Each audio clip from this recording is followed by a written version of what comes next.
Hey there, and welcome back to the Airlock Module Podcast. I am your host, Yuki Nishimura. Think of this show as a small airlock between two worlds, Earth and Mars, science and daily life. Today's guest is Karim Nahabet, engineer, analog astronaut, and longtime Transcendental Meditation instructor, currently based in Egypt. Karim's journey spans electrical engineering, systems engineering, and human factors, but also years dedicated to studying consciousness, stress, and the mind-body connection. In this episode, we explore how those two worlds come together. He shares his experiences serving as executive officer and commander at LunAres, overlapping with an Axiom Mirror mission, and later leading a mission at the Armash Mars Research Station in Armenia, where power limitations, water failures, communications delays, and real operation improvisation put both engineering skill and emotional regulation to the test. We talk crew cohesion, sleep discipline, gut health in isolation, sunlight deprivation, meditation under stress, and why training the mind may be just as critical as training the body for future Mars missions. This one goes deep into performance, resilience, and what it really takes to live and work in confined extreme environments. Let's step inside the airlock. Karim, welcome to the show. Let's begin by your background, where you're from, where you're based today. I'm not in the States right now. I'm actually living in Egypt, which is where my family is originally from, at least part of the family. But I started in Boston. I grew up in the suburbs of Boston way back in the early 80s. Grew up there. I lived in Montreal, Canada for 5 years. I was studying electrical engineering at Concordia University there. And then my senior year, I decided to transfer to New Mexico State University because they had a minor in aerospace engineering that I was very interested in adding to my undergraduate studies. So I transferred. I graduated from New Mexico State University. I was back in 2008. And then I got my first job as an engineer at a company in New Hampshire, a really fantastic company, light measurement, photonics, and optical systems. So I worked there for it was less than a year. And then I decided that I wanted to go back to school and study the human mind and human body and consciousness and meditation and understand more how the brain works, how the mind works, the relationship between mind and body, this thing we call consciousness, which has become a very hot topic these days, more so than in the past, at least, because of the scientific rigor that is being unfolded when it comes to understanding consciousness, understanding human experience, different states of consciousness, and then add on top of that meditation and maybe ancient wisdom or philosophy or mental techniques like meditation that give us deeper insight into how we as humans can perform better, we can be more resilient, we can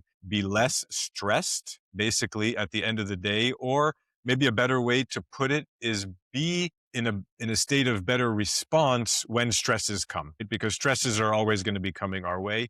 But it's how we respond to those stresses that makes the difference. And for me, meditation has always been a part of that since I was little. And so as I got older, I wanted to go and study it. So I did that for a couple of years. I was teaching in Fairfield, Iowa at the university there, Maharishi International University. Before that, I taught at the high school. That's also right next to the university, Maharishi School. I was teaching 9th and 10th grade math, science, and consciousness or meditation. The development of consciousness. And then from there, I went to become a certified instructor of the Transcendental Meditation technique. Having studied it for a number of years, I felt I was up to the task. You know, as they say, when you want to learn something and get better at it, you teach it, right? To master something, you really need to learn how to teach it, kind of thing. So I took that path, and I've been teaching Transcendental Meditation now for the past 8 years, all over the United States. Well, maybe not all over, but I started in Atlanta and then opened up a TM center in Pensacola, Florida, and then moved back to New Hampshire, was teaching there for a year. And then my wife and I moved to Fairfield, Iowa, so she could finish her degree and I could continue teaching meditation and teaching for the university. So I taught math and physics courses at the university. And then 2 years ago, my wife and I decided to move to Egypt for a number of reasons. But one of them was basically our families are here on this side of the world. Her mother is in Eastern Europe and my mother is here in Egypt. So we simply decided to move closer to everybody. So we moved to Egypt, but in the meantime, I had been doing my master's degree in systems engineering at Embry-Riddle Aeronautical University worldwide campus. And so I did systems engineering, and at the same time, I did a human factors engineering and space operations degree or graduate certificate. So I've been working on those for the past 3 years or 4 years. Finally finished all of that mid last year. Then that's what kind of steered me into the whole analog astronaut world. I had a very strong passion since I was young to learn about space, to maybe go into space one day myself or with a team of people, of course. So I wanted to get back into space after being in academics and teaching meditation, which are, two very far worlds apart kind of thing.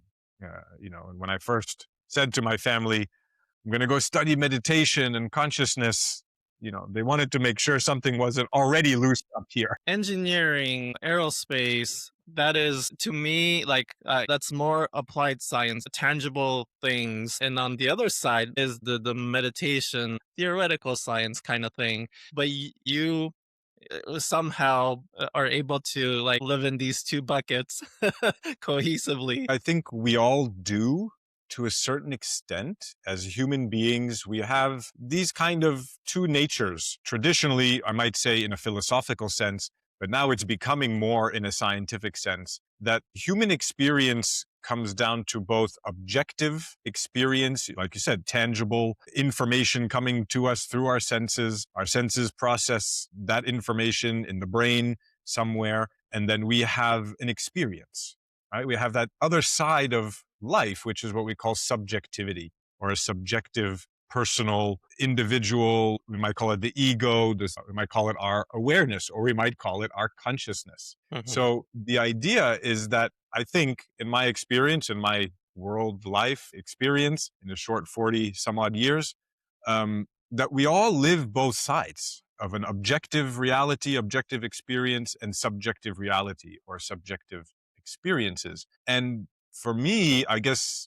perhaps because I learned meditation at a young age, but I think it came very naturally out of my curiosity, which may be more of the scientific, the engineering part of my brain, that I started to naturally wonder, where does all this material come from, right? Where do the stars come from? Where do planets come from? How do organisms grow seemingly just from a basic configuration of hydrogen and helium and some carbon and beryllium or whatever it is? And so I really wanted to understand the nature of the relationship between outer life and inner life. And so that's what took me from engineering to study the mind, study consciousness, and to study it from a scientific point of view, right? Not study it from a philosophical paradigm or a philosophical perspective, whether you're an Aristotle perspective, but even in more modern times, like you say, a Jungian versus a Freudian. So these are paradigms, these are philosophical perspectives of how to perceive our own human individual experience. I happened to stumble upon Transcendental Meditation and this teacher named Maharishi Mahesh Yogi, who was a famous teacher for about 50, 60 years, traveled around the world teaching a very simple technique, Transcendental Meditation, that he was teaching as an applied practice. As you were saying, we have the objective, practical application, but then you have the theory behind the science, right? And the theory behind consciousness from the perspective of Maharishi or the Transcendental Meditation organization is that consciousness has been described by a very ancient civilization called the Vedic civilization, which was an oral tradition for thousands of years, tens of thousands of years in the subcontinent of what we call modern India today. And the knowledge that they pass down in this oral tradition teaches us that there is actually a fourth major state of consciousness. So for example, the sleep state of consciousness, something very unique as far as brain is concerned. We've measured using electroencephalograph or EEG. I believe it's the delta waves that we measure in sleep, 3 to 6 hertz approximately. or 2 to 4 hertz. I'm not sure exactly the range. That's the sleep state of consciousness, right? And we all know during sleep, generally speaking, we're not aware that we are asleep. Right? So you're like, oh, okay. Then there's the waking state of consciousness, which we are in right now. We are aware. We smell the smells in the room. We feel the temperature in the room. Starkly different from the dream state of consciousness or the sleep state of consciousness, which I just mentioned. And then you have the third state, dreaming, which we all typically experience maybe when we're a little bit younger. As we get older, we get more stressed. We seem to dream a little bit less. Who knows if that's a coincidence or not? Probably not. When I learned that this ancient tradition, this ancient, what used to be called philosophy, but now has been really verified to be a science of consciousness as opposed to a philosophy of consciousness. And what the first premise of this science of consciousness is that there is a fourth major state of consciousness that human beings can experience. And they call that transcendental consciousness or pure consciousness. And what was fantastic, in my eyes as a scientist, was that back in the late 60s, throughout the 80s, and until today, there is significant research showing that this fourth major state of consciousness exists, that people experience it when they practice transcendental meditation. And it has a plethora of benefits in terms of physiology and psychology, or in terms of body and in terms of mind. So all of a sudden, I was having my own personal meditation experiences, but now I kind of wanted to put it to the test, right? And investigate, let's see how rigorous the scientific community takes the study of meditation. And to my surprise, my happy surprise, it is pretty serious. It's just very brand new. And not a lot of research is being done on meditation. And that's mostly because there's actually a lack of understanding of the theory behind the dynamics of consciousness. And in modern science, you have so many, over the past 2-3 years, I can't tell you the number of articles I've seen in either Nature or Time or Physics or Astronomy magazines that are all somehow saying, this person came up with a theory of consciousness, or this person has answered the hard problem of consciousness and the brain, which is, in a very simple term, which came first? Did the brain produce consciousness and this experience we call I, Karim, did that happen because my brain configured it that way and just happened to remember that my parents kept calling me Karim, so I identified with that name, right? Or is somehow this field of consciousness, a field of information, a field of intelligence, did that field in and of itself somehow, and now we can go and talk about quantum physics and quantum field theory, did that process, that field of consciousness produce matter, produce the brain, produce the universe? And this is a whole nother topic from analog astronaut conversations, but it's relevant. Why? Why do I bring it up and why am I passionate about it? Because the simple technique of meditation enlivens a level of intelligence in our psychology, in our mind, but also in our body, in our physiology. And the idea is, as we're training to be analog astronauts, we desire to increase our resilience, our physiological performance, our cognitive performance, cognitive ergonomics, as they might call it. Maybe even more importantly, but connected, is to be a contributing team member. You're a team in any of these analog astronaut endeavors. You're part of a team. So to maximize your own capabilities as an individual, but also to maximize your capabilities with the team. And I found that personally, meditation, the theory, the science behind it, and the practice, the practical application of it has brought me to where I am today. I think without it, I would have been a lot more stressed and a lot more unclear in terms of what I want for myself and my life and my family and my work and career and things like that.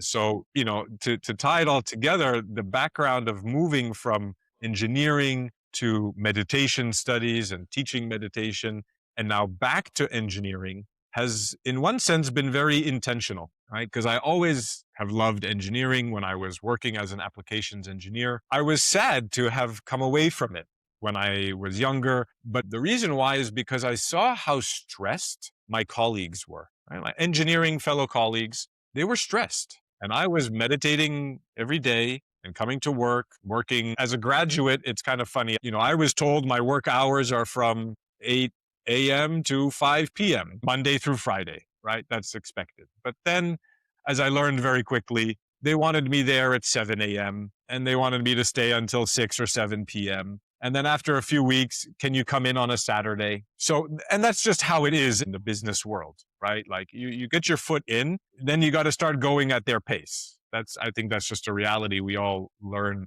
as we're coming out of the college years. And I was able to keep pace, but what occurred to me was that my colleagues were slowly slowing down.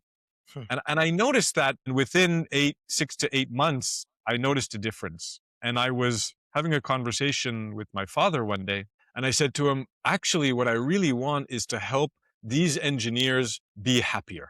I want them to be less stressed so that when we're working together, their stresses don't come out in the work environment. I mean, it's very obvious. And he said, that's very interesting. Well, he said, what are you going to do about it? I said, well, I can go study meditation, maybe become a meditation teacher, and then bring it back to engineering. And he said, you're going to leave a high-paying engineering job to go study meditation, and you don't even know what you're going to do after that. I said, yes, I'm going to take a chance. And, he let me take that chance, was unsure about it in the beginning, but sure enough, he saw the impact of it, that I was able to not only benefit myself by learning this meditation technique, learning about consciousness, about human relationships, most importantly, our relationship to ourself, and then how that relationship to ourself extends to others. So learning about all of that really changed my perspective on things,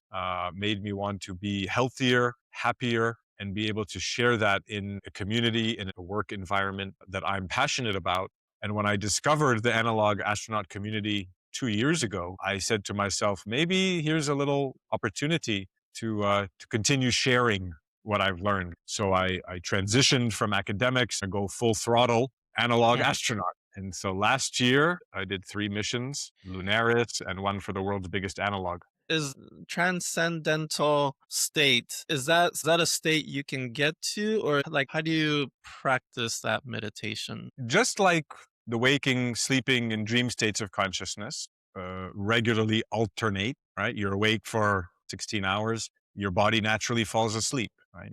And then automatically the brain starts to go from the phase 1 of sleep into phase 2, REM, rapid eye movement, and then phase 3 or 4, depending on your model, 4 or 5, and you're in the deep sleep of state, and you go between sleeping and dreaming. So states of consciousness alter naturally. This 4th state of consciousness also can be experienced in that most natural way.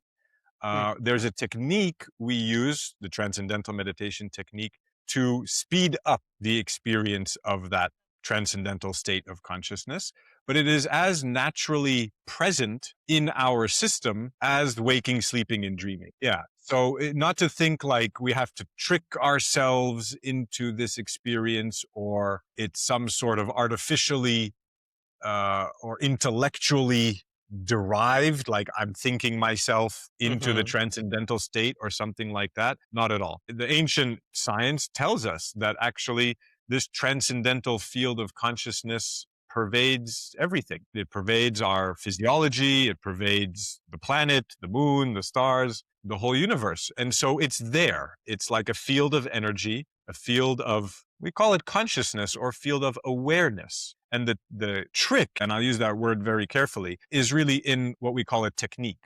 The technique of experiencing the activity of the mind in a very gross, concrete level, which is what we're doing right now when we're having thoughts, and those thoughts are being translated into movement with my lips and my voice and pushing air out of my lungs, right? That's a very natural process, natural experience. And it's what we call the surface level of the mind, or surface level of conscious thinking. And the technique, Transcendental Meditation, simply allows the mind to move from the surface level of activity to deeper, less active states of the mind.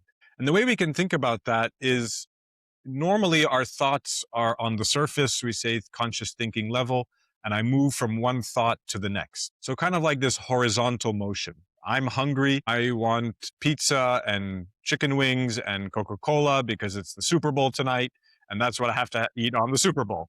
Right. And by the way, I'm going to make just a little tangent here. I'm a Patriots fan. I see you wearing the Seahawks hat. So this is great that we're having a conversation today before the game.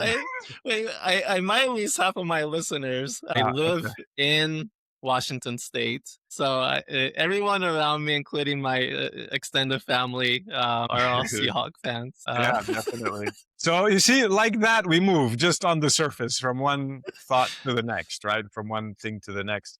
But the question philosophers have been asking for thousands of years is, where do thoughts come from? What produces a thought in the mind?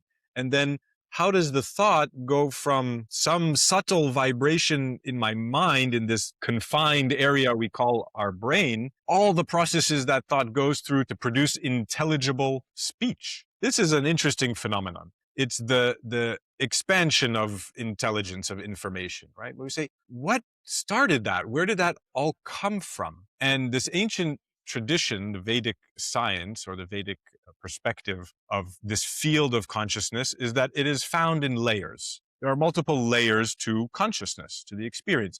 And we can liken this very simply to different degrees of wakefulness when you're awake. When you wake up on Sunday morning and you've slept well Saturday night, you're fresh, you're alert. If you went to bed late last night, you would still wake up, but you would wake up tired. There would be some cloudiness, right? Some fogginess. So different degrees of clarity in the waking state of consciousness. Likewise, in the dream state, we can have very clear dreams or not so clear dreams. Like that, these layers of the mind are usually, because we've been conditioned on the surface, we experience it very clearly.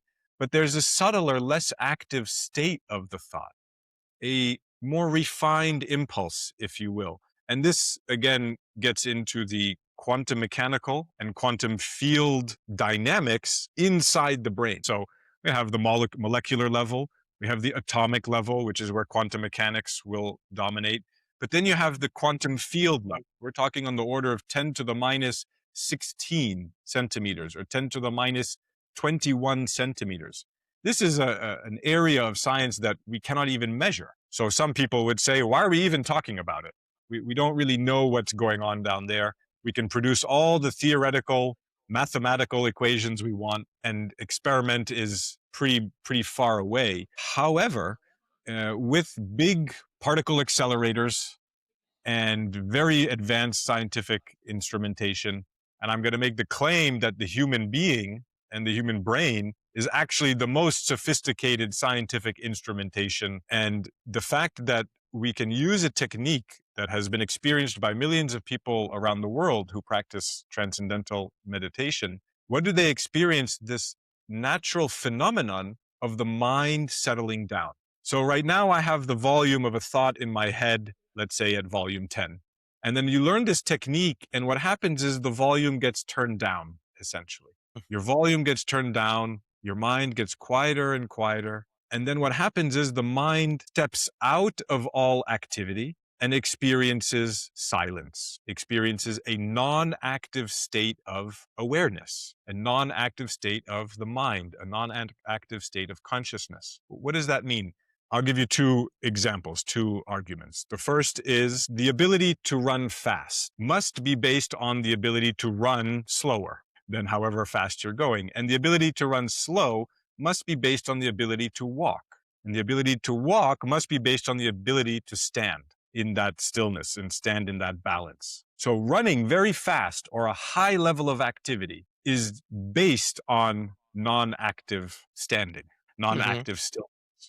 Right? And this is actually what the quantum physicists and the quantum field theorists and what are called also unified field theorists. So those physical scientists or physicists who believe, who think, who understand that there is a fundamental unified field at the basis of all the laws of nature.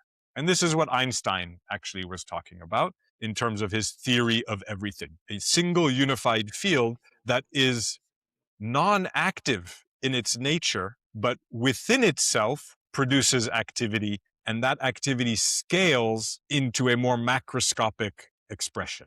And that's why the relationship between quantum field theory, quantum mechanics, atomic physics, molecular physics, molecular chemistry or biology, and then biology, human systems, and then ecosystems, and then planets and planetary systems and solar systems, and all the solar systems and galaxies in the whole universe, all emerging from this fundamental unified field. They say, wait a second, he just say what I think he said? That this technique of transcendental meditation can actually allow the mind to experience that level of reality? And that's what the philosophy of yoga tells us. That's what this Vedic science or yoga and the ancient tradition of yoga tells us, that there is this fourth major state of consciousness, which is associated with another very nice way of putting it. They say the field of all possibilities. It's a field of all possibilities, a field of pure potentiality. That's the unified field. And that unified field within itself expresses itself. So the technique of meditation allows us to have that inner experience. And it turns out, thanks to some laws of physics that we love and know and hold dear to our hearts, such as thermodynamics and some very basic principles, we say what? The ground state of a system is the state of least excitation. And that state of least excitation is generally the state of perfect orderliness of the system. So now we're saying kind of a few points that we tie together. The unified field exists. It is a state of least excitation of the entire universe. And it exists within us. So it goes to say that maybe we can access it. Maybe we can enliven it or harness it or activate it or generate it. I think a lot of that is there's a lot more noise in our lives now. We have our phones, laptop, TVs, a lot of things that keep us at that surface level constantly, just like from seconds after waking time you're checking your messages, to at night doom scrolling until they fall asleep. You're always at that surface level, from volume 3 and up. And so there's a lot less opportunities and boredom to drop your volume lower. Yeah, to turn it off, right? To turn it down. That 3 o'clock crash that they used to talk about, or now it's probably happening earlier in the day because people are so tired and stressed. Yeah. And that's the thing I learned, I would say, and as an educator, I would say I've grown in the responsibility to share with people that we have this ability, amazing healing intelligence deep within our human physiology, and everybody has it. It's not like I got lucky and you don't have it, or you have to work harder to get it before getting the benefits as much as I got them. Not at all. It's a latent power in a sense. It's a latent ability that just has not been tapped, right? It just has not been woken up. We have to remember that we are capable of making decisions, of being at peace, of removing the stress. You see, the culprit is if you're doing something that's not coherent, that's not beneficial for yourself, your environment, your community, your society, your nation, it's probably because you're stressed about something and you just never resolved that stress. And I'm not trying to make it oversimplified, but at the same time, that's the bottom line. If my brother comes and punches me, which we used to fight all the time as kids, we'd fight over the couch. We'd fight over who gets the TV remote, who gets to sit in the front seat in the car, who gets candy today, like everything. And I was the younger brother, so I generally got my butt whooped more often than not. But then as we got older, I got stronger. I started to be able to fight back more, and then we kind of agreed, like, okay, there's going to be a level where I'm not going to hurt you, right? Like, we'll push each other, we'll wrestle over the couch, but I'm not going to try to break my brother's arm. Like, I don't need to take it that far, as much as he might be annoying me. But, and we went through that as brothers. Maybe one day I did go too far and I had to learn that lesson. And my parents sat me down and said, hey, we get that you were aggressive and you were having fun and XYZ, but you can't go that far, and maybe that's not a lesson everybody gets. Maybe I was lucky. What we understand from this Vedic tradition is that the relationship between the inner and outer is very interdependent, right? Are very connected. What I experience and the way I interpret my experience from the outside is really dependent on what's going on the inside. And so if there's some stresses and some strains there, and that can be due to some physical impurities, physical structural issues or material issues, or some kind of psychological conditioning, right? We think something is supposed to be one way, and then all of a sudden we find out it's not, or we find out it's completely something else. Imagine 500 years ago, we all believed the earth was flat, right? Some still do. Some still do, dare we say. Even more home, let's bring it a little bit closer in history. 100 years ago, when Einstein revealed his theory of relativity and the fact that the frame of reference of the observer completely changes the outcome of the observation, and quantum mechanics and collapse of the wave function and all that good stuff. It has to do with the role of the observer, or what we might call the knower, the holder of knowledge. What is that? Who is that? I am that. Karim is that. But Yuki, you are also that. Are you and I both that at the same time? And are those two things very different from one another? Or are they actually fundamentally unified? And when we look at it from a physical point of view, well, yeah, you have darker hair than me, different facial features, but I'm pretty sure our blood is both red when exposed to oxygen. And I'm pretty sure our DNA sequence is pretty much the same in 0.0000001% difference, right? And if we look at what the DNA is made up of, it's made up of hydrogen and nitrogen and these, few chains there of the basic ATGC molecules and the phosphorus backbone, okay?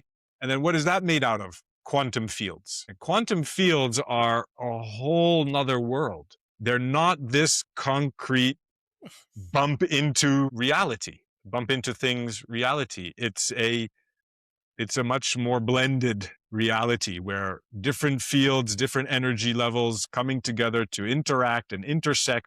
And when they intersect, that intersection point creates a new level of reality, a new expression on a more macroscopic scale. And then those more macroscopic interactions occur and you get an atom, right? The fundamental building block of matter is an atom. A hydrogen atom, a nucleus, and one electron moving around it. And that fundamental reality is so outside of our perception. And I found that adding the discussion and the understanding and then the experience of transcending to my analog work has just been so tremendous, so beneficial, because it keeps me sharp, it keeps me rested and clear and capable. You could have been anywhere today, but I'm glad that by observing you, I've collapsed your superposition to you being here. Fantastic.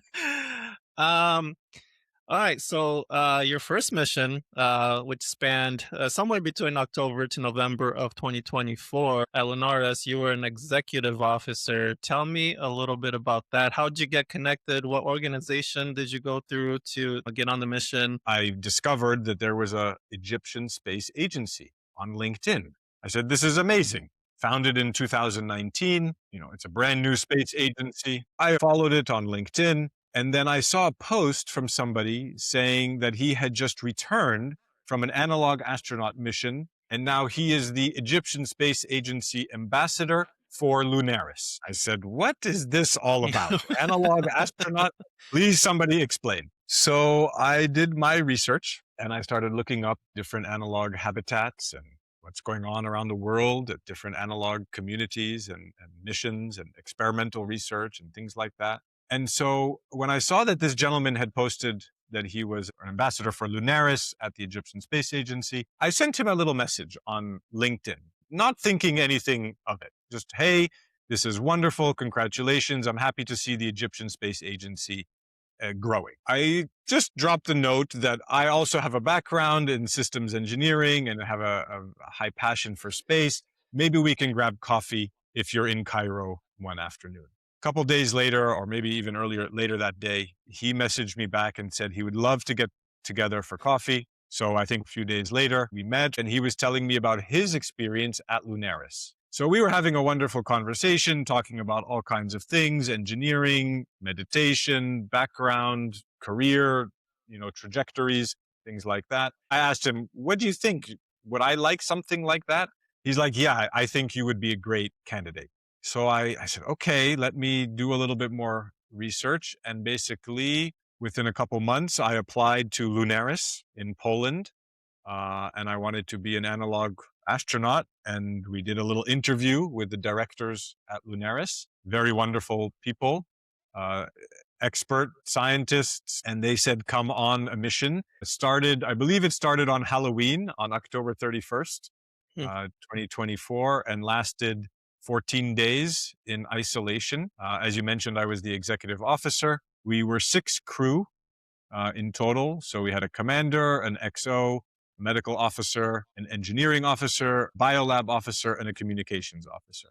And these were, 6 people that I had never met in my life, didn't know where they were coming from. We organized one crew call, I think 2 days before the mission started. No way. That's Yeah. it. Yeah, because we were from all over. So we were like all different time zones. Coordinating before the mission was kind of a nightmare. And interestingly, and this is part of the crew dynamics and the crew development, LunAres left it up to us to coordinate a crew call, right? So once we all had our known positions, the commander, executive officer, they're like, okay, let's see how this crew is going to function even before the mission starts. And I think this was done intentionally, and I think I would do the very similar approach, because on analog missions, as we know, and as your listeners probably know by now, we are testing everything we possibly can think of when it comes to human performance, individual, group, as a crew, how those relationships and the dynamics and the behavior and the attitudes, we're putting everything under a microscope from a scientific point of view. And now, of course, I'm the analog astronaut. So I'm on that end of the probe, so to speak. The going saying that I've moved past now, but I still think it's semi-valid, is, when you're an analog astronaut, you're kind of a lab rat. You're being tested as an individual, but your data Also is testing. It's contributing to a huge set of data. And that's what we need. And I think that's so important. So as a scientist, I was like, this is really cool, because now you become the experiment, right? And you're putting yourself into that position, which is ironic in the sense that traditionally in science and the scientific method, the whole idea is that the scientist, right, the experimenter, completely removes him or himself from the world of the experiment, right? You have to isolate, you have to confine, you have to minimize external inputs, right? But now here's a case where a human consciousness is putting themselves in the experiment position, knowing that you're doing that. It's a double whammy kind of thing. So it was an amazing experience. We conducted EVAs, which was definitely the highlight of any analog mission, is, donning. How does that work in LunAres? So the actual hab is inside a bunker. Does the EVA occur inside the bigger the bunker itself? Yeah, so the bunker is an old airplane hangar, right? That is the lunar terrain, the lunar surface. Okay. So that's where we do our EVAs. Then there's a door basically between that bunker and the rest of the habitat. So the habitat there's an airlock module. Welcome. There's an airlock before the EVA terrain, and then there's a door between the airlock and the rest of the habitat. So you got the huge EVA terrain in this airplane hangar, an airlock attached to that, and then the habitat attached through the airlock. The habitat has a big atrium. So you come out of the airlock into this big atrium, and then there are 6 or 7, 1, 2, 3, 4, 5, 6, 7, basically Modules. fingers.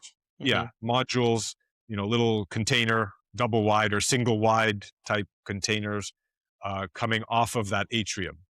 And you have the hygiene module, you got the kitchen, you got the dormitory, You have an engineering bay that has all the engineering gizmos and gadgets you could dream of. I'm talking oscilloscopes and power banks and wiring and PCB boards and soldering tools and screwdrivers and hammers and all the mechanical and electrical stuff and 3D printers. They have a couple 3D printers there. It was an amazing experience. In 2 weeks in isolation, limited food, right? We had resource management, food, water, power, not so much. Power is monitored, but it's not managed. It's not restricted. Internet, of course, is available, but it's not really monitored in terms of data streams or anything like that. But they definitely make the case and relatively insist on no social media, no external contact, no calling your girlfriend or your wife or your husband, every other day to check in.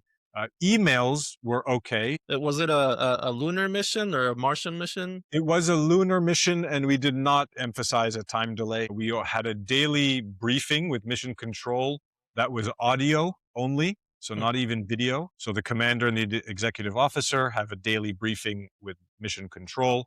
We used Discord audio channel, which was very cool. First time I had ever used Discord. I got You're not a gamer? I am a gamer, but I think I'm like an old school gamer from the 80s. Same. And then by the time Discord came around in the early 2000s, right, or late 90s, I was kind of not so much into gaming. I still love it. I'll sit and play. Oh my God, I have this game on my computer now. Well, talking of space, Dune Awakening. Oh yeah. It's a new game they released on Steam a couple months ago or 6 months ago or something. Don't talk to me about that. I get caught for 6 hours at a time playing.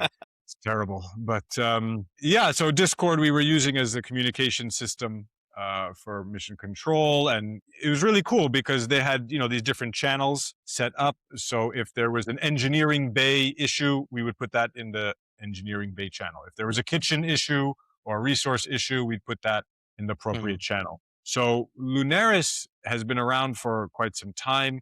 They were very professional. They knew all the ins and outs of what's going to happen during a mission. And basically they're working with the crew to see how aware the crew is, right? And they hope to get whatever crew they're going to get, but then they have to deal with that actual level of operational knowledge and capability. And so on my mission, I was brand new, right? It was my first time ever doing a mission. There was 2 other students who it was their first time also on an extended mission, on a 2-week mission. And then 3 of them, 3 other crew members had been on previous missions, either at LunAres or somewhere else. So it was a nice mix of completely brand new to analog astronaut experience and those who've had experience and practice. And so we all learned from each other. It was really an amazing experience at LunAres. If anybody's wondering what the hardest thing was on an analog astronaut, particularly at LunAres, was the fact that you're isolated from the sun for 2 weeks. And on my second mission, which we can talk about in a moment, I was isolated from the sun at LunAres for 3 weeks. So that probably was the biggest impact. I noticed that having a huge impact on my well-being, on my psychology, on my physiology together. So, seeing the sun after 2 weeks or after 3 weeks, that's a really unique experience. And, you're never going to close yourself in a room for more than a day if you don't have to. Do they have certain lamps that provide the same wavelength of the sun just to kind of help mitigate some of that? Yes. So we had an internal lighting system that was basically on a timer, on a sunrise and sunset type of timer. So early in the morning, 5:45, 6 o'clock or so, 6:15, depending on the time of year, right? So they would kind of synchronize it to the time of year on Earth. So we were in November. Sun comes up pretty early and sets pretty early, right? So our artificial lighting was coming on, I think at around 5:45, maybe 6 o'clock. And then by 6 p.m., the natural lighting or the artificial lighting starts to fade. But of course, we're still working, right? Hmm. We're working until 9 or 10 o'clock at night. So we keep those lights on. So I don't know if they have specifically designed the lighting with specific wavelengths in mind and making sure that we have the full spectrum that we kind of naturally get on space on Earth or in the International Space Station, right? That would be the comparative example. Is the lighting that they use there, the hours per day they are exposed to that lighting, the intensity or the luminosity of that lighting is very important. So we noticed, especially on my 3-week mission, that a couple of the astronauts were having some very uh, profound light sensitivity issues, Hmm. right? So after a few days of no light, and then when we put on the big sun at noon, right? We turn on the sun at noon to kind of make it more brighter in the habitat. There were some sensitivity issues that would take place. And then after a few more days, it kind of bypasses because we know the system is very adaptable. So this is what we study, right? We're doing this Yeah. as individuals, me personally, kind of testing my own physiology, my own psychology, and then at the same time contributing to scientific data and making it Um, easier for humans to go to space. Speaking of scientific data, did you personally take any research into LunAres, or all of the research and studies that were being conducted something that LunAres already had established? Everything was established by LunAres. Yes. Yeah. I figured as a new kid on the block, just go and throw myself in, see what it's like. Yeah. And then if I have some aspirations to do some research, then that will come a little bit later. All right. Well, let's transition over to the 2025 LunAres mission. You were the commander there. So, this mission was unique, and I really wanted to touch on that.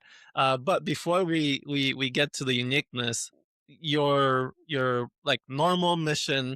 What was the objective of that? How many crew members? How many days? The mission was 5 crew members, of which I was the commander. And we had basically the same mission objectives as my first LunAres mission, which was to conduct EVAs, maintain resources, document and date and tabulate everything, maintain crew cohesion, and there were some other experiments that we were doing for LunAres. And then we had our own projects, engineering projects that we came up with during the mission.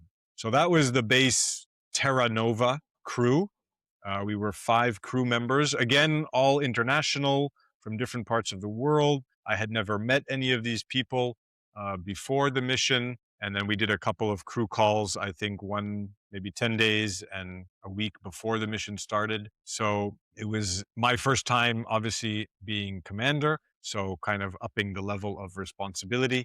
But I thought I could handle it. And then what I learned as I was already being accepted to command the Terra Nova mission was that this mission was going to be unique in that there was going to be an additional crew joining the mission, right? And this is the Axiom 4 mirror mission that also was taking place at the same time, meaning the analog Axiom 4 crew was going to enter our mission simulating an International Space Station habitat at the same time as the real Axiom 4 crew was supposed to launch from Florida to the International Space Station on June 4th, I think it was, when they were supposed to go. So our mission started June 1st, me and my 5 crew. And then on June 4th, the Axiom 4 mirror crew did a simulated arrival to the habitat. We did a decompression and decontamination simulation, and then we welcomed them into the habitat for their 2-week mission. Oh, amazing. So their 2-week mission was going to overlap with our 3-week mission. And they had a whole set of experiments that they were doing, mostly on what came to be known in the astronaut community as astro-mental health. So the Axiom 4, the real Axiom 4 mission, was doing an experiment called astro-mental health. And the European Space Agency was able to collaborate with LunAres to do the same experiment in an analog environment. That is so cool. And so, yeah, the first time that a real experiment in the space station and the same experiment happening in an analog station here on Earth, and then we can compare that kind of data and see what kind of changes or what discrepancies might be revealed. It was very intentional, very purposeful that we were the existing ISS crew and the Axiom 4 crew was going to join us. We don't know them, they don't know us, kind of thing. And they're going to be in our habitat for 2 weeks. And so that kind of added to my responsibility because basically I had to train the Axiom 4 crew on the whole habitat, right? Because they had never seen the habitat, the space station, before the mission. During our pre-flight, we were in the habitat, we were examining everything. We could still go outside. If we needed to buy things, we could still do that. But when their mission started, when they arrived, it was as if an Axiom 4 crew arriving at the International Space Station for the very first time. And so I did crew training. I trained them in emergency procedures and protocols, resource management. So now this was also a unique thing for LunAres. The first time they had 9 crew members in a habitat that was really designed for six, 7 if you're pushing it. So we also, when the Axiom 4 crew arrived, their transport vehicle also brought a couple of beds. So we had to put together beds for the crew. Oh, really? Wow. Yeah. And not just like sleeping bags on the floor, but you guys were actually building. Yeah. And that was their responsibility. I was the habitat commander. So they also had a commander.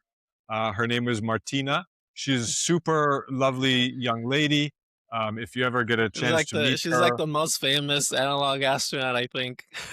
Yeah. I want to get her on my show, but I'm kind of intimidated. Get her. You will love her. She would love to do it, I'm sure. I'm going to tell her that I just did it and she should do it also. So you'll get her. And she was just absolutely amazing. Our 2 crews came together. But like every team or every crew coming together, you have your ups and downs. And we just learned to work with each other and work through it. And we all learned so much, I think, as individuals and as professionals, as astronauts, as crew members. The whole spectrum was really covered on that mission as far as what can go right and what can go wrong. So we had a couple of technical issues also during the mission, some power issues. That's the thing. We were at LunAres and they're connected to the grid, and we have a service drone that delivers water if we need extra water, or emergency supplies if we need anything like that. But we're pretty much isolated there. And in this case, me and the other commander, we had to discuss a lot of things to make sure both crews, came together very nicely. We ended up having a couple movie nights as crews, and we watched some movies together. We cooked together on a couple of the nights. So it was really an amazing experience. You become close with these people very quickly. Oh, yeah. And you make what you feel to be lifelong friends, not just colleagues or something like that. So 9 people in that habitat that's designed for 6. In terms of like research and things like that, like were you guys having to compromise workspace? Did your original crew's research conflict with the usage of space with the Axiom 4 team or anything? So again, it just came down to coordinating with each other. If they needed a few tables because they needed to set up some cameras and some computers because they were going to do an interview or a recording or something, we would just organize that. We would say, okay, what time do you need it? Where do you need it? If we're moving, will we be in your way? Should we stay out of your way for a particular time or something like that? There were certain experiments that they were doing that required maximum silence. So they would go into one of the modules and we'd close the door, but we'd still put a sign on the door, quiet, please, this experiment in progress.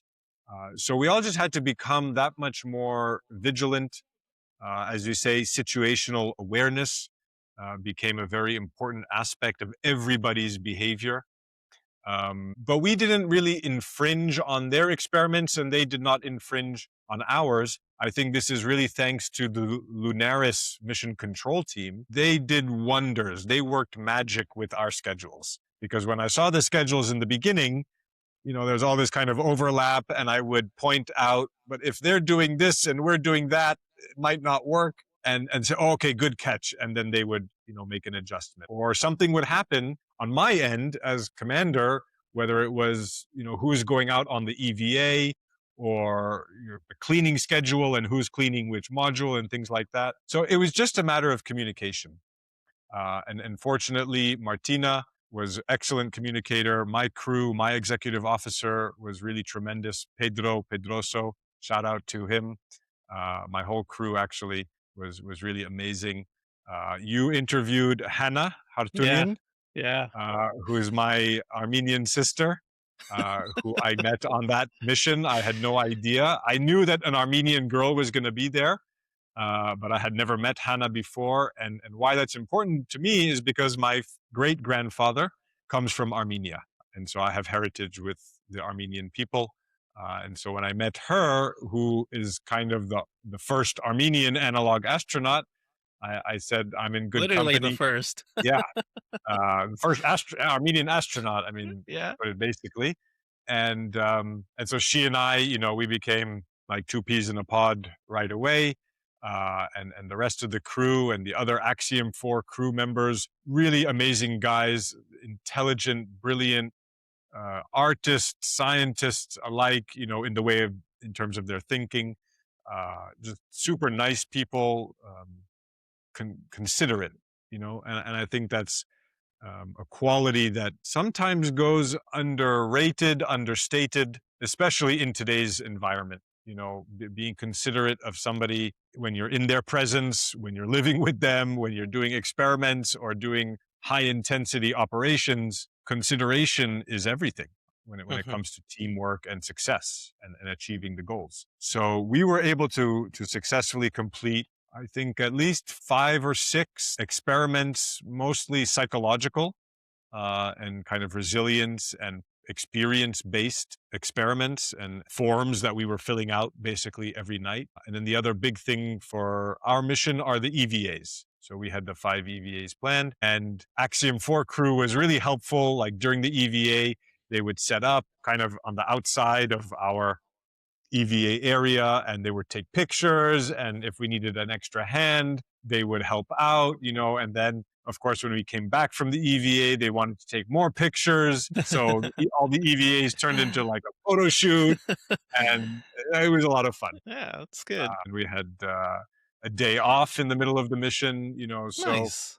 the schedule is really properly designed based on all the history we know from real spaceflight and the toll it takes on human beings. For example, on my first mission, I was executive officer. I was following the commander's lead, no problem. He was great. He clearly knew what he was doing. And the first couple of nights, we're going to bed. I just happened to notice we're all going to bed, a little bit on the later side, 11:30, maybe even 12 o'clock. And we're waking up at 7 a.m., 7:30 to start the morning routine. So, okay, it sounds like about right, 7 hours of sleep. But we all know that when we're stressed, sleep, that 7 hours is not 7 hours of deep sleep. So I made the recommendation to the commander, let's make a lights out at 10:30. Let's get all the crew in bed at 10:30. Within 2 days, you notice the difference. People waking up fresher, looking clearer in their faces and in their thinking and in their behavior and their attitude. So just little adjustments like that. Yeah. You make when you're on a mission, and it makes a huge difference for the entire mission. So I insisted on that for the 3-week mission. Lights out 10:30, everybody. And I'm commander. I'm base commander this time. So if there was a light on, I could get up and I would joke a little bit with them, but I'd be like, "You don't want to go to the brig now, do you?" You gotta make them understand that there's serious consequences. And the idea is why? Because you're simulating being on a space station or on a space habitat on the moon. One wrong mistake, Yeah. everybody Yeah. suffers.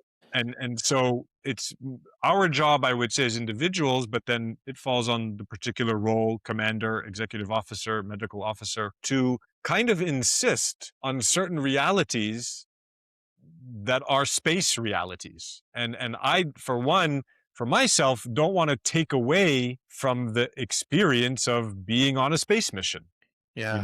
We have limited water, limited food, the temperature control in the habitat, atmosphere and life support systems, crew members that you have to learn to work with, engineering projects that you have to complete that require time to sit down and design and refine and iterate and do things like that. So it's not space camp, right? It's not just Right. let's go and put on these semi space suits. You might say it's not a real spacesuit. Sure, it's not. We don't have hundreds of thousands of dollars to buy a decommissioned NASA spacesuit. I wish Yeah.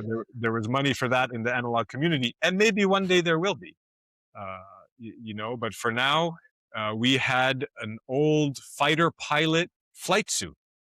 Ones that had the tubing that go up and that you inflate. Now, we didn't inflate them and pressurize them, but you're wearing this very skin tight suit. Mm-hmm. You got a helmet on. The helmet closes. The helmet has an air pipe coming in, pumping in fresh air so your mask doesn't fog up and you don't get CO2 sickness. Yeah. So it is very lifelike in that sense. And you want to extend that to every moment while you're on that mission. Yeah. And mentality about when you're cooking food, when you're taking a shower, and what it was for those who Wet did wipes. the EVA. Wet wipes, exactly.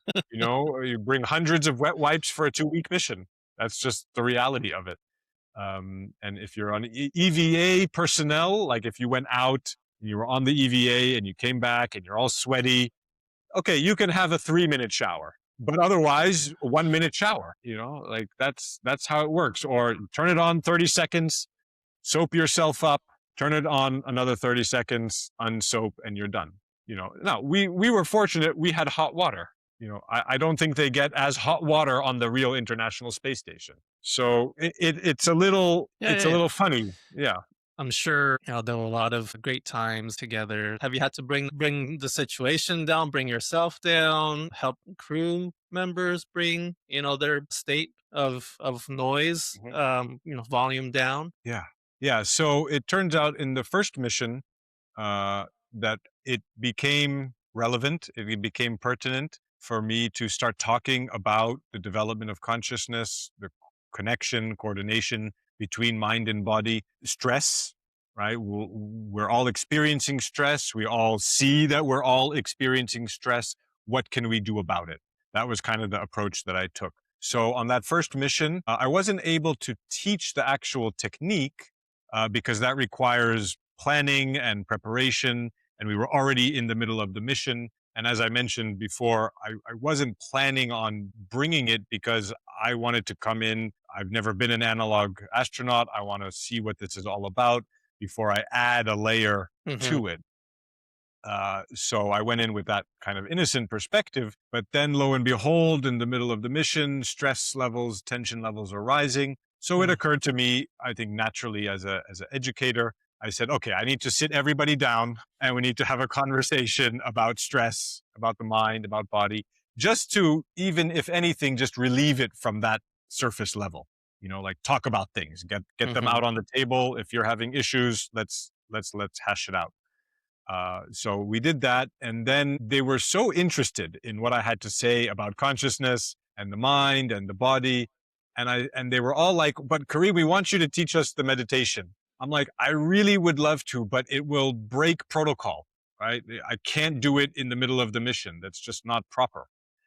So what I can do, fortunately, again, from this ancient yogic tradition from where transcendental meditation comes, meditation is a mental technique, mind, abstract in a sense, right?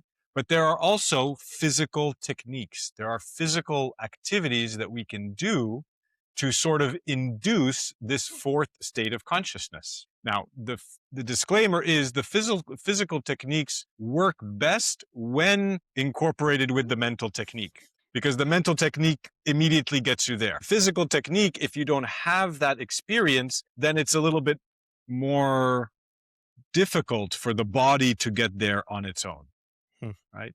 And what are those physical techniques I'm talking about? The yoga postures, or what are called asanas, which when you go to a yoga class and they're doing downward dog and shavasana and sarvanga and all these different yoga postures, that's one side of it. And the other side is a breathing technique. So I opted to share with the crew the breathing technique. And I was able to train the crew members in the breathing technique. And then in the evenings, actually, as we were all winding down and we were shutting off our computers and we were just sitting in kind of a quiet space together, we would breathe together as a crew before bed.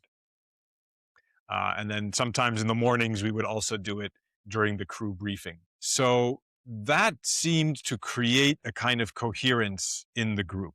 I didn't do any formal study. I didn't look at what's going on in their brain or what's going on in terms of their subjective experience. So I really can't give any scientific validity to the experiment or to the experience we all had. But definitely we all noticed that the tension level just came down one notch. And this is because having the conversation about consciousness, getting ourselves thinking about it, being a little bit more self-aware, automatically creates that kind of coherence in a group. And so, yeah, I did that on that first mission. On the second mission, the crews, my crew in and of itself, and then the Axiom 4 crew, we all got along very well, to be honest. So there was no high tension, at least not too much, amongst the crews. So I didn't need to kind of do an expose in terms of, okay, everybody, we're all going to learn to sit together in a circle and breathe together. So, again, that is a circumstance. It's a situation. I also knew that because this was a unique mission, I did not want to layer on top a meditation experiment, right?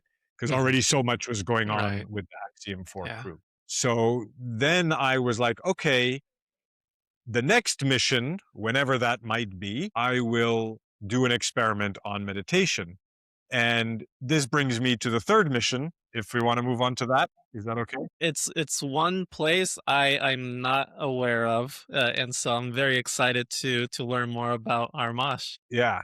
So I'll back up and let you know how I even found out about Armash, Armenian Mars Research Station. Basically, I was at the Analog Astronaut Conference 2025, and I had noticed one of the speakers was going to be a gentleman. His name was Haik Aslanyan from Armenia, presenting the Armenian Space Forum, which is also brand new in the past 5 years. And he's going to be talking about Armenia's participation in the world's biggest analog.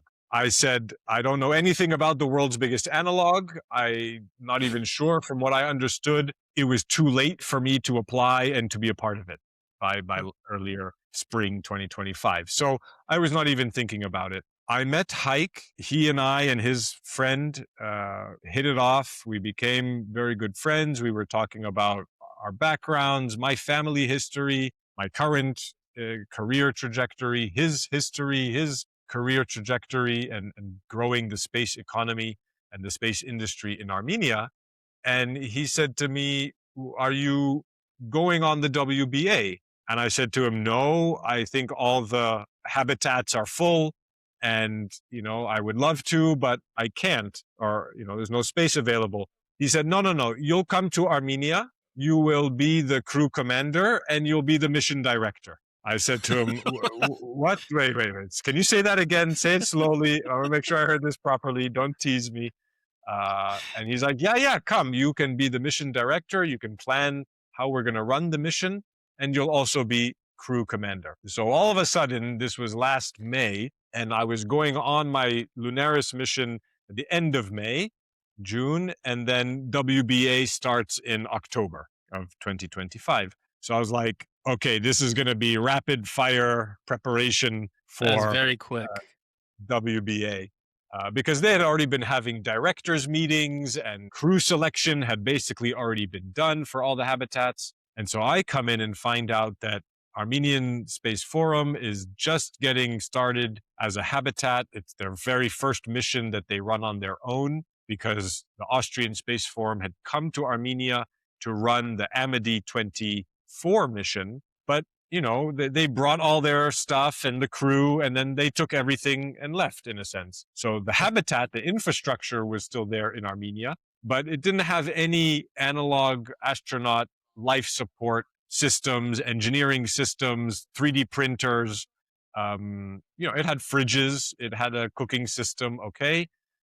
It had water tank outside that would get filled, and it had solar panels that needed to be upgraded a little bit before the mission. Fortunately, we got those done on time. So me and Hike were coordinating and communicating for 3-4 months before the mission, probably at least a few times every week. And I was preparing all the mission documentation. So I started off with, a vision for the mission objectives, the mission goals. Then I had to go ahead and write standard operating procedures. I had to write the flight plan and the flight schedule and Wow. emergency protocols, emergency situations. We opted at the beginning, before the mission, we opted not to do EVAs because we simply didn't have the equipment for it. So we were trying to get it, but funding was a little bit difficult also. So we originally decided not to get it.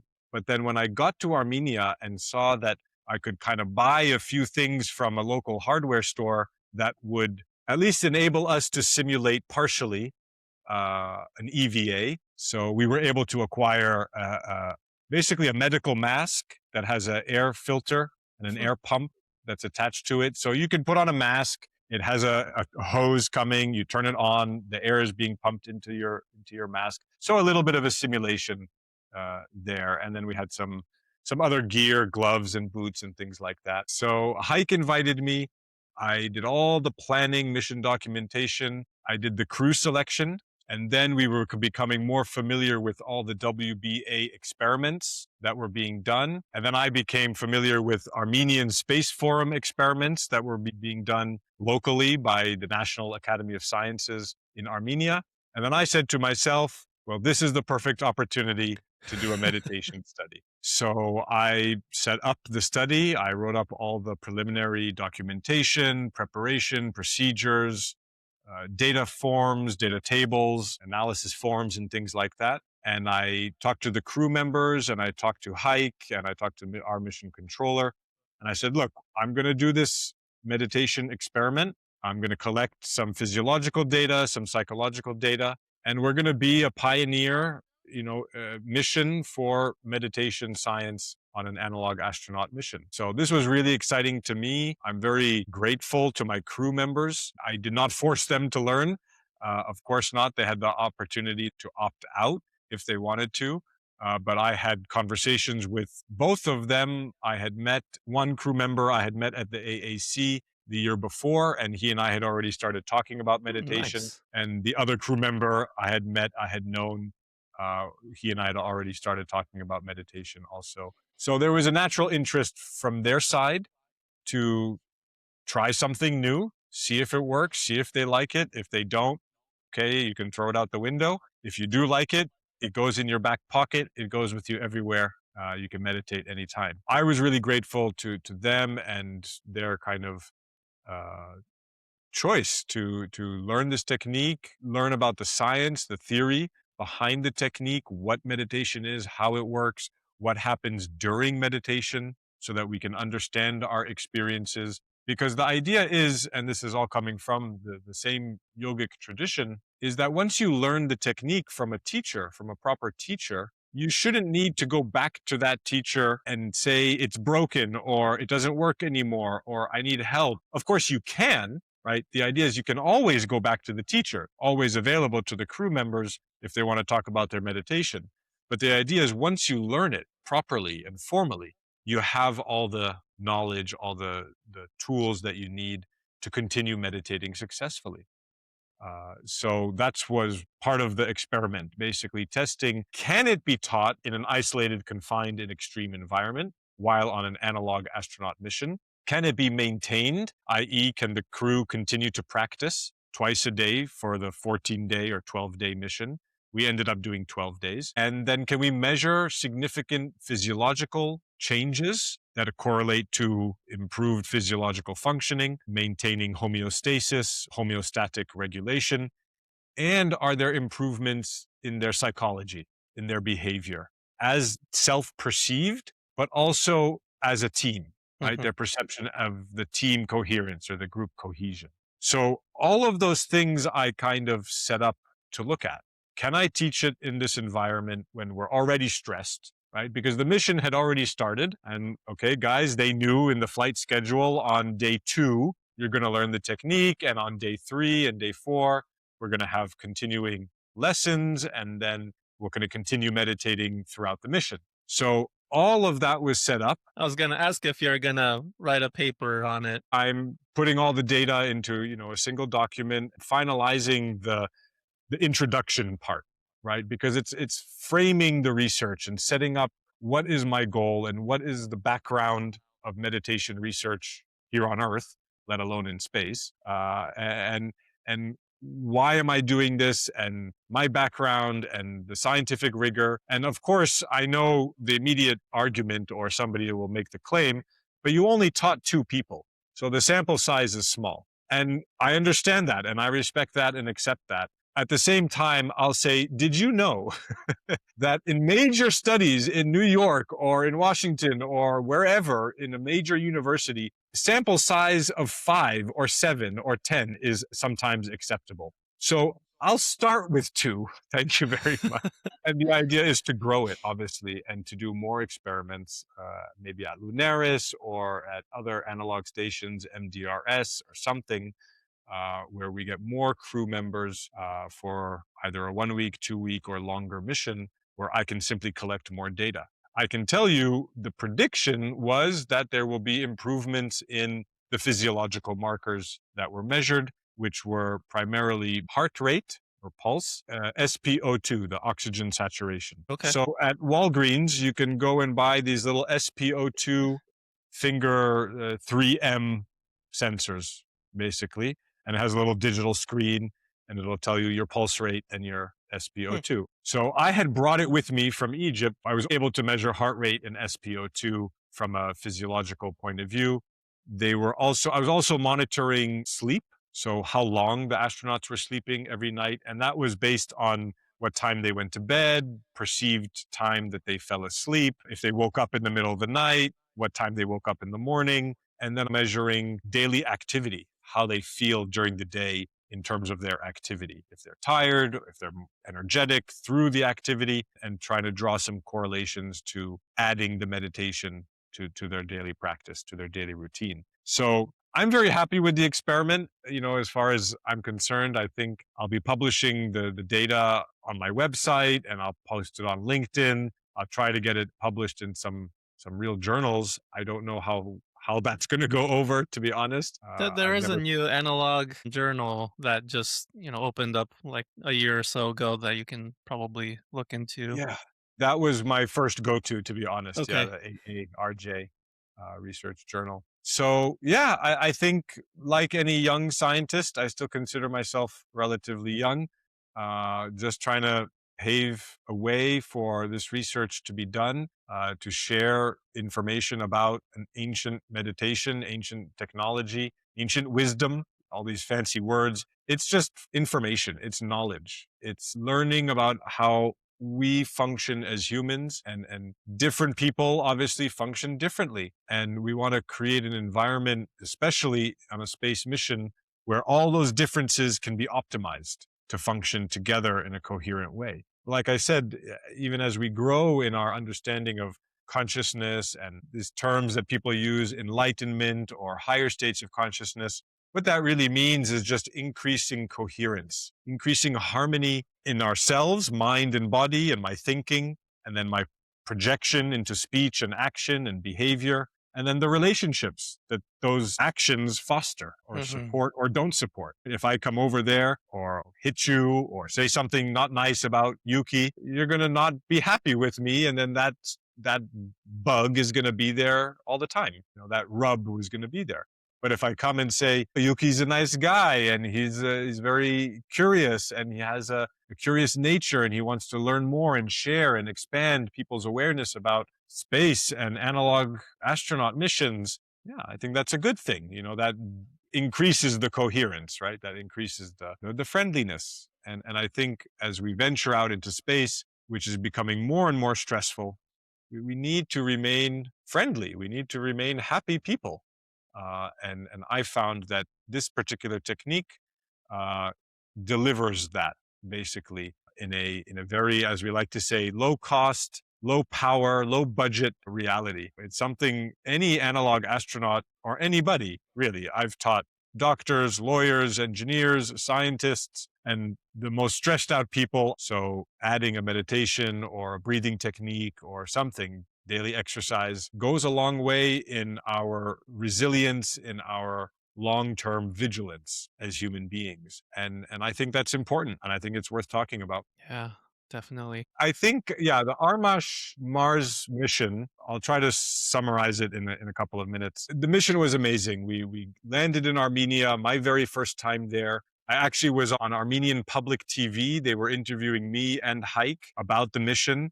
And I'm going to post that interview on LinkedIn and on my website probably by the end of this week. I just finally started to finish editing it. So that's been also a learning curve for me. I can imagine what you're going through with a 2-hour interview. So I'm sorry about that part, but Yeah. This is good uh, content. I'm learning so much. yeah, yeah.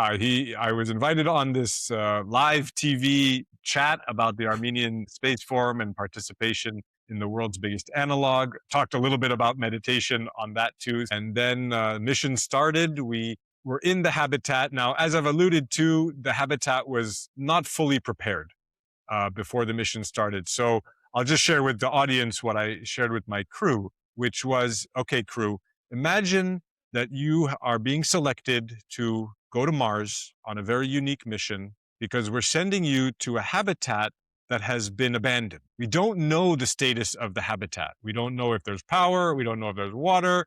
We don't know if you can maintain food resources there. So we're going to send you, and it's your job to make it operational, to make it That's a working. good way to frame that Yeah. And mission. I said the only fortunate thing to kind of merge the simulation of the fact that we're still on Earth, but we're simulating being on Mars is imagine that a SpaceX has sent a Starship and there's a Starship there waiting for us with all of our resources, right? So if we need something, we can send out the robot and a drone can deliver something to us if we absolutely need it. But we're, billions of kilometers away. We are isolated. We're going to implement a 15-minute time delay between us and mission control, email only. So even the email system we were using had a 15-minute delay. Nice. Yeah, that was really something that was new for me. A new aspect of the mission simulation is I send an email, hit send. He's not going to read it until 15 minutes later, and then I have to wait half an hour basically for my A response. response if they have the So response immediately, right? right, which sometimes didn't come within half an hour. Right. Sometimes I was sitting there for 3 hours saying, "Did he see my email? What's going to happen? I guess we got to figure out on our own." And that's what you do. And that's part of this mission for me especially was we were really isolated. We were about 10 kilometers, 8 kilometers in the mountains off the beaten path from a small village in southern Armenia. So we were really isolated and confined in an extreme environment. We had a few leaks in the roof when it Hmm. rained on Mars for us. So we had some micrometeorites crash through crashed through the roof of our habitat. We lost power a couple of times because we were running on solar power. And in the beginning, we didn't know exactly how much power the electronics and the utilities draw in the habitat because there was no documentation, right? It's an abandoned environment, so to speak. So we had to learn the first couple of nights, okay, we can power up the batteries all day, but then by 7 p.m., once the sun goes down, we should actually turn off most of our electronics, use flashlights from our cell phones, and portable battery packs that we had for our cell phones or for our computers. So we had to kind of deal with that. Not enough power, basically, in the system. The first day of our mission, when we turned the water on, a huge pipe burst in the shower, No. and the water that got stored in our secondary water tank. So there's a main water tank outside the habitat. It pumps water up to a tank on the roof. It's kind For of the like a pressure. solar heater. Yeah. And then the water just comes down naturally. We get warm water. It turns out there was a broken pipe. Oh no. As soon as we opened the valve, the 140 liters that were stored up on the roof, all of a sudden were coming into the habitat in the shower. So we were able to kind of jimmy a hose or a couple of water bottles that we cut and made like a makeshift hose to channel the water into the drain, because otherwise it was kind of splashing everywhere and overflowing the shower area. So we lost 140 liters of water on our first day on Mars. And basically, because of that, the pump was also malfunctioning. So what we had to do was basically in situ create an EVA protocol to send one of the astronauts out to go fix the water pump. Because I was not going to be like, oh, I'll just break simulation, go and fix the water pump and come back into the habitat. For me, that's not acceptable. I'm on Mars. You don't get to do that. Officially, the mission started. All other 16 habitats of the WBA were in mission. At least most of them were. So I didn't want to break that protocol, right? So I said, okay, we're going to design an EVA. We're going to talk about it as a crew. We're going to go through every single step. We're going to make sure we understand the procedure, communication protocols, emergency protocols in case we get disconnected from our communication system, because we had walkie-talkies that we could use. So we sat down as a crew and we basically designed and developed, planned, talked out the whole EVA. And then the next morning, finally, we were able to execute the EVA with my executive officer. He went out and he fixed the water pump. And he basically, what happened was 2 of the wires were exposed to the elements and short-circuited. So we had to turn off power to the water pump. Somebody had to go out, reconnect the wires, seal them with proper electrical tape, secure that connection so that rainfall and moisture didn't get into the connection. And then we could have our water finally in the habitat. So we did all of that, and we felt really proud as a crew. Amazing, that we could do that. My executive officer has been on one other mission at LunAres, but my communications officer, this was his first analog mission. So he had never dealt with any of these realistic emergencies, let alone being in Armenia, in the middle of nowhere in the mountains with our version of Olympus Ararat. Right? So on Mars, there's Olympus Mons, but from the habitat at the Armash Mars Research Station, we had an amazing view of Mount Ararat. So this was also a big difference for me because for these 2 weeks, I had sunlight. So for me, it made a huge difference in terms of knowing that my body was not going to be stressed due to the lack of sunlight. So that for me was an added benefit. And we had a lot of fun in the habitat. We played cards, we played chess, we watched a movie on our last night. Our last night there, we decided to watch Dune, actually, the original Dune, 1982, David Lynch version. I live in Tacoma, Washington. The author of Dune is from here. And then there's a monument a few miles down from here, which is pretty cool. Frank Herbert, he wrote the original Dune back in 1964, I think it was. And when I read that series back in 2003, is when I started reading the Dune saga. I don't know. I just fell in love with the whole story, to be honest, to keep it simple. It was really the first book I ever appreciated as an Hmm. entire world and as a whole kind of science fiction world, but also coming from a human perspective, right? And human understanding. So this is what we start talking about when you're on an analog mission. What are we going to do with our resources? Can we sustain clean water systems in space? Can we Hmm. sustain clean food generating systems?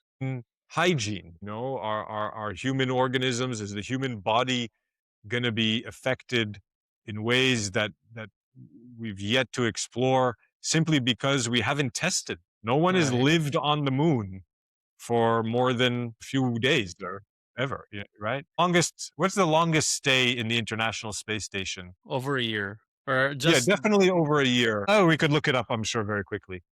Um, but we don't know what microgravity and radiation exposure and changing the diet for a year, what that's going to do to the human nervous system, the human awareness, consciousness. How much? 371 days. Oh, 371. Okay, I've done a 3-week mission in Poland. There's a big difference there. We don't know what those living in space habitation is going to do. And the funny story I was going to mention, because on my first mission, I tried freeze dried food for the first time. Space food, where you just add warm water and you have a pasta bolognese or a macaroni and cheese or chicken korma. So, but that food took its toll on my gut, suffice it to say. I have had gut issues in the past, so I have a gut awareness, we could say, and I noticed what that dried food did to my gut. So the second mission at LunAres, I told the mission controllers, I said, I'm coming on one condition. You provide me with 10 kilograms of lentils. I want lentils and I want cumin and coriander spices and salt and pepper and a few maybe other ingredients I mean, they're all that dry ingredients, right? yeah, Yeah. they're natural ingredients.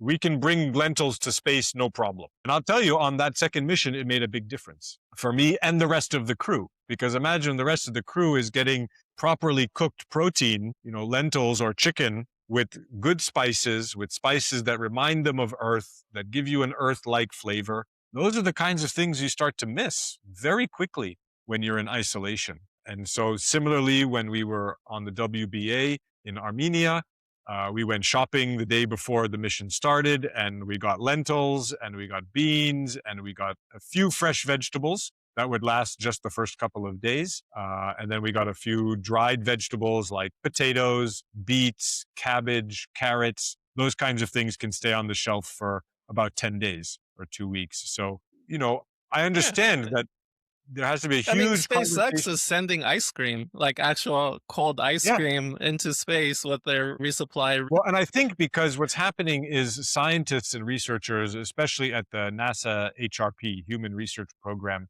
they're realizing the importance, the reality of the relationship between gut and brain, right? The gut-brain axis is kind of the new hot topic in medicine, at least one of them. That depending on what you eat and the status of your gut is going to dictate your emotional response, your behavioral response. So sometimes when people fly off the handle, they get angry really quickly or something, it actually could be a digestive issue. Hmm. It could be a gut issue. And then if you just take some probiotics or prebiotics, or you clean the system one way or another, and there are tests that you can do to find out the status of your gut, and you make 1 or 2 shifts in your diet, and all of a sudden you're a happier person just because. And then you might even question, why am I so happy all of a sudden? You say, oh, because I stopped eating junk food, right? Like, and today we can say that, we know now Hmm. that junk food is junk food. Exactly that, junk food. Yeah. And it turns your body into junk and it turns your brain into junk. And no one wants to be like that, certainly not on your way to Mars or on Mars. Yeah. So I think, mind body awareness, coordination, and development are very important on analog missions. And that's probably the biggest angle I come from when it comes to my analog desires and kind of career, is how I can share information about mind-body coordination, human performance, adaptability, active performance, and then how that extends to crew cohesion, crew coherence, and then all the other experiments, whether it's robotics or biological agricultural systems or air filtration system, whatever the other experiments are, will be enhanced because of that inner peace. Right now, I've decided that I will take a small hiatus from doing missions to recover mainly my physiology from the stress of those missions. I feel like there's a lot I can process and learn before going on another mission. Also, I want to finalize the research that I've done so that I can plan it for another mission. So I'm kind of stepping away, but definitely open to conversations and discussions and exploring possibilities for missions. I hope to be helping LunAres and other habitats around the world just in improving their operations. I think Yeah. a lot can come from a simple conversation when it comes to analog experience and the lessons learned and what can we do better next time, so to speak. So I'm really grateful to you, Yuki, for setting up this interview. We finally got it done after a I know couple of months this is like 3-4 months in the making. in the making. Partly because I got sick once, but You got sick once, I got sick the second time. So, it's all good. Everything happens for a reason, happens in time when it's meant to, I believe. So thank you for this opportunity. thank you so much for joining. If you enjoyed this conversation, please take a moment to follow the Airlock Module Podcast wherever you get your podcasts, and please leave a positive review or rating. It really helps the algorithm boost the show so that more people can discover these stories and join our growing analog astronaut community. Thank you so much for tuning in and for being part of this journey. Until next time.